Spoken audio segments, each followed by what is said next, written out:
சொன்ன வார்த்தை கவிதையும் கிடையாது. அட காதலிக்கும் ஆட்கள் போல கவிஞர்கள் கிடையாது.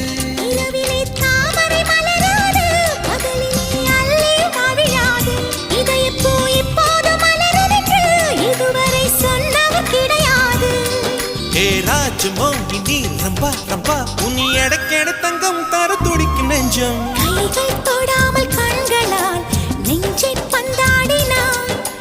ரத்தம் வராமல் பார்வையால் என்னை துண்டாடினாய். மலரே ஒரு வார்த்தை பேசு இப்படிக்கு பூங்காற்று.